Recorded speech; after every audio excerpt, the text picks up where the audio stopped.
உங்கள் முன்னேற்றத்தை கெடுக்கும் 7 நல்ல காரியங்கள். நல்லவராக இருப்பது நீங்கள் நினைப்பதை காட்டிலும் அதிகமாக முன்னேற்றத்தை தடுக்கும்.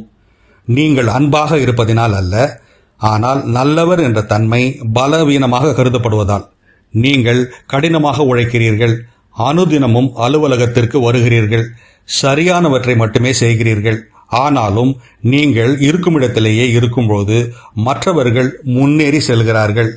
எப்படி பார்ப்போம். முதலாவதாக, அதிகமாக அனுசரித்து போவது. மற்றவர்கள் ஏமாற்றமடைவார்கள் என்பதற்காக ஆம் என்று ஒத்துக்கொள்வது.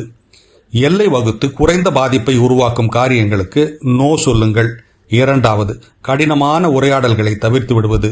சமாதானமாக இருக்க விரும்புகிறீர்கள், ஆனால் பிரச்சனை குவிந்து கொண்டே இருக்கும். ஆரம்பத்திலேயே தெளிவான மரியாதையான தொனியில் பேசிவிடுங்கள். மூன்றாவது, உங்கள் பங்களிப்பை குறைத்து மதிப்பிடுவது. உங்கள் வேலை உங்களுக்காக பேசும் என்று நம்புவது. உங்கள் ரிசல்ட்ஸை ட்ராக் செய்து வேண்டிய இடங்களில் காண்பியுங்கள். நான்காவது, நீங்கள் விரும்புவதை கேட்காமல் இருப்பது. நீங்கள் வளர வேண்டும் என்று நினைப்பதை உங்கள் மேனேஜர், அதாவது மேலாளர் அறிந்திருப்பார் என்று நினைத்துக் கொள்வது. உங்கள் இலக்குகளை தெளிவாக நிர்ணயித்துக் கொள்ளுங்கள். அடுத்து என்ன செய்ய வேண்டும் என்று கேளுங்கள். ஐந்தாவது, மற்றவர்களுடைய தேவைகளுக்கு முன்னுரிமை கொடுப்பது. மற்றவர்களை முன்னுக்கு நிறுத்தி உங்கள் சொந்த முன்னேற்றத்தை நிறுத்தி வைப்பது. பதவி உயர்வுக்கு எது வழிவகுக்கும் என்று அறிந்து அதை செய்யுங்கள். உதவி கொண்டே இருக்காதீர்கள். ஆறாவது, சொகுசான இடத்தில், அதாவது கம்ஃபர்ட் ஜோனில் இருத்தல்.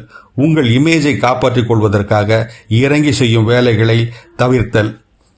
அதிகமானோர் பார்வையில் படும்படியான திறமையை வளர்க்கும் ப்ராஜெக்ட்ஸை தேடி கண்டுபிடித்தல். ஏழாவதாக, மற்றவர்கள் விருப்பத்திற்கிணங்க நாம் பேசுவதை தவிர்த்தல். அறக்க பறக்க இருப்பதை தவிர்த்து அமைதியாக இருப்பது. உங்கள் சிந்தனைகளை, ஐடியாஸ்களை பகிர்ந்து கொள்ளுங்கள். அதற்கு அனுமதி தேவையில்லை. மற்றவர்களின் வசதிக்காக உங்கள் விளக்கை டிம் பண்ண தேவையில்லை. டோரா வெனோரக் இப்படி வழிகாட்டுகிறார். இது போன்ற சிந்தனைகளுக்கு தமிழ் பூமருடன் இணைந்திருங்கள்.